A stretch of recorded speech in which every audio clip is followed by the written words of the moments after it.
when I've been told, this is of course long before I was born, that when my grandmother first got out of normal college in 1898, she got a job teaching in Hudson. She was the school teacher in Hudson, and it took her 2 days to find it.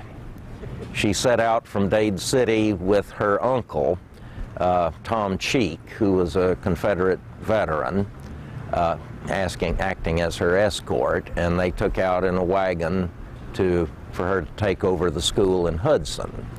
And they kept, there were no marked roads in those days, of course, and they kept taking wrong turns and winding up in some abandoned turpentine camp in the Land O'Lakes area, and eventually they got to Hudson.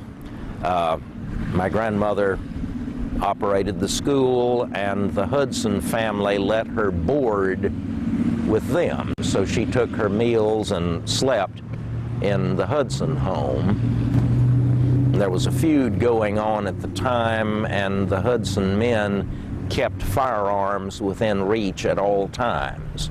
And she used to talk about, as a young school teacher, sitting down to dinner, and there'd be rifles and shotguns next to the chairs, just in case somebody tried to attack them. There was another family over on the coast that had a feud going with the Hudsons, and though no one actually got killed, for a year or two they were all afraid that the other group was going to bushwhack them. In an earlier period, now before I was old enough to go to school, I remember going to the Trilby School, where my grandmother taught. My grandmother had been a school teacher in Pasco County starting in 1898. And when I was small, she was still teaching in Trilby. And the school consisted of 2 teachers, my grandmother and another woman. My grandmother taught the 1st, 2nd, and 3rd grade, and the other woman taught the 4th, 5th, and 6th.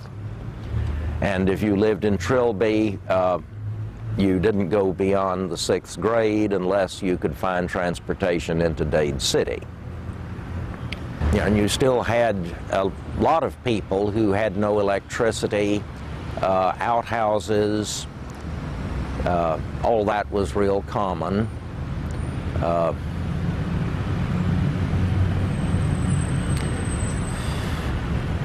There's a great deal more just swimming in lakes. You know, people didn't have swimming pools. You went out to a lake and went swimming. And school groups would go either to the Withlacoochee or to Lake Iola. I learned to swim at Lake Iola. It was a school-sponsored project. Before we got TV, before TVs were widespread locally, the Pasco Theater had a standing practice that every Saturday, children, anyone under 15, could come into the theater and for 15 cents watch cowboy movies for 4 or 5 hours. They started about 7 in the morning and went to noon, just nothing but old cowboy movies. And the theater would be absolutely packed. No available seating anywhere. Of course, it was segregated then, so white kids sat on the ground floor and black kids sat in the balcony. But for 15 cents, you could watch cowboy movies for half a day at the Pasco Theater.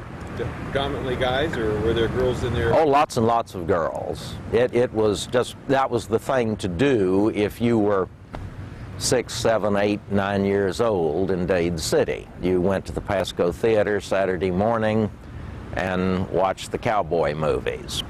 And parents would normally give the child 25 cents, 15 cents for admission and 10 cents for popcorn.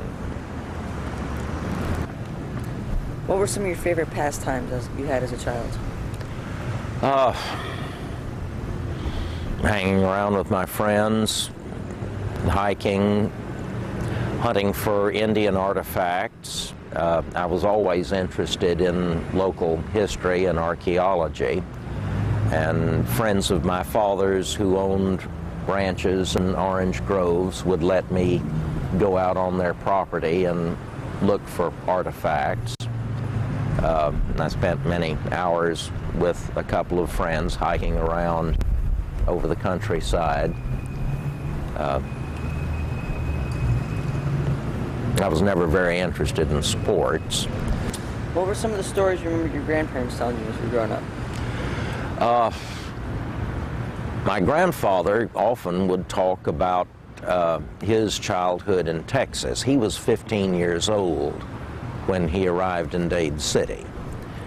And he had grown up in Texas. My great-grandfather was a medical doctor and had been a physician on the frontier in Texas.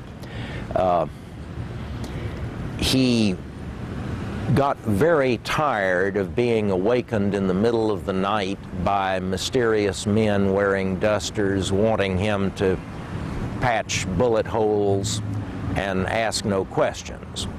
And so one of his incentives in moving to Florida was he was trying to get away from the practice of medicine.